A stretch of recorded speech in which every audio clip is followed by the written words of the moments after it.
l'un de vos ancêtres a participé, en tout cas dans votre base de données, d'accord?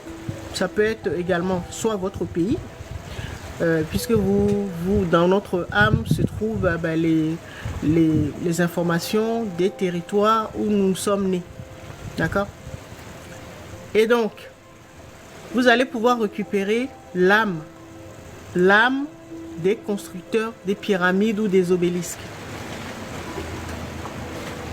C'est-à-dire, vos ancêtres ont construit les pyramides et tout cela. Les pyramides, bon, on ne peut pas les enlever, mais si on a enlevé les obélisques qui représentent la puissance, l'autorité, le pouvoir, ils ont juste pris l'esprit. Mais l'âme, vous l'avez encore en vous. Donc, vous pouvez recommencer.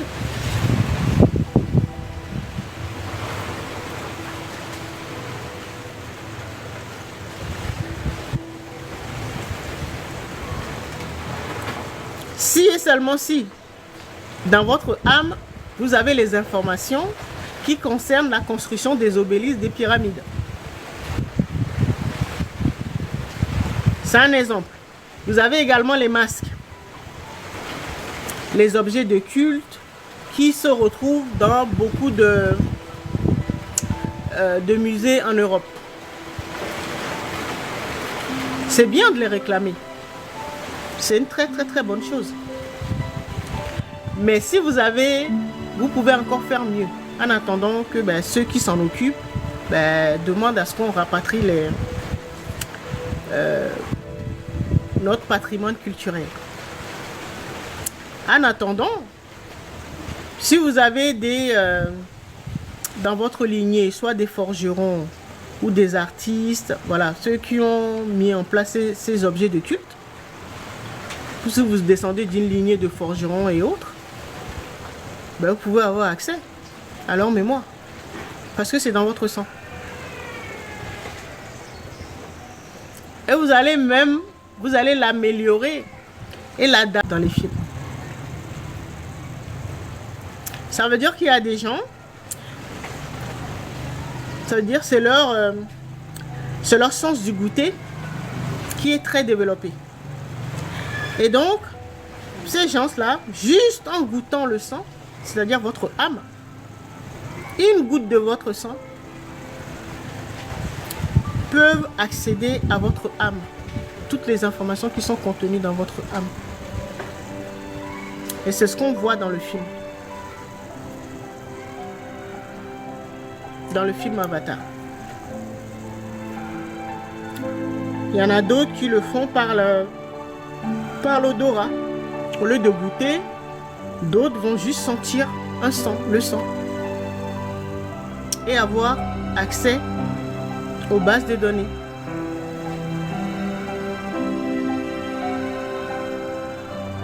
Il y a plein de choses qu'on peut faire. Vous avez des mines d'or qui sont contenues dans votre âme. C'est juste que vous ne savez pas comment les exploiter.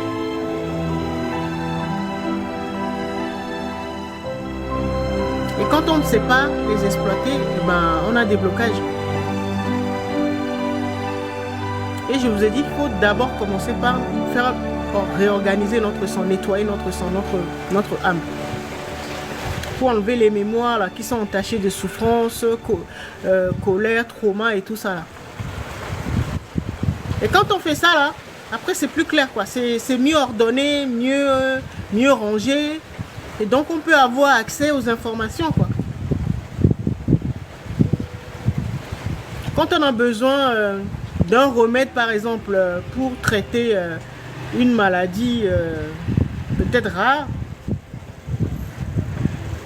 ou une maladie chronique, on peut avoir accès aux informations parce que c'est sûr que dans notre base de données, dans notre âme, un de nos ancêtres avait trouvé un moyen.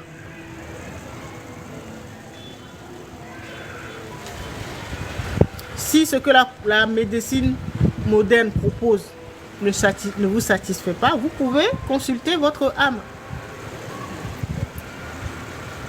Et vous aurez la réponse. Et comme ça, le lecteur à chaque fois que vous avez une difficulté, bah, lui, il regarde votre âme. Donc, il regarde dans le livre, dans votre base de données, et puis bah, il va aller chercher l'information. Parce que vous avez déjà toutes les réponses. Vos ancêtres ont déjà tout fait pour vous. Donc, vous regardez. Vous regardez dans votre base de données, vous rencontrez une difficulté, paf. Votre lecteur, il regarde votre esprit. Il regarde dans votre âme, dans votre livre, dans votre base de données, et paf, il va aller chercher l'information. Et pour ça, c'est pour ça qu'il faut après bien le structurer. Et c'est votre âme qui guérit votre esprit. Vous guérissez votre âme. Ensuite, votre âme guérit votre esprit. D'accord? Avec les informations, les technologies, les sciences, les remèdes qui sont contenus dans votre âme. D'accord? Là, vous allez savoir comment restructurer votre esprit. C'est-à-dire, si ce sont ces lunettes qui sont cassées, on va vous dire, il y a une recette ou une solution pour réparer ces lunettes cassées. Les lunettes cassées de votre âme. Si ce sont des lunettes qui sont sales, je parle de la vision de l'esprit, eh ben, vous aurez également la solution dans votre âme. D'accord? D'abord, vous guérissez votre âme. Ensuite, votre âme, c'est elle qui va guérir votre esprit. Et ensuite, ce qui est intéressant, c'est que votre esprit, lui, quand il sera guéri, il sera restructuré, réparé. Ensuite, votre esprit, lui, c'est lui qui va réparer votre corps. Le corps, c'est notre vie dans la matière. Tout ce qu'on appelle les problèmes existentiels. C'est ça, notre vie dans la matière, dans la 3D. Là. Tous les problèmes que nous rencontrons dans que ce soit la santé, le travail, au niveau professionnel, au niveau de l'argent, au niveau des enfants, tous les problèmes existentiels, c'est votre corps qui va pouvoir le régler. Et le corps, c'est ce que j'appelle le double quantique. Ceux qui nous suivent ont entendu ce terme-là.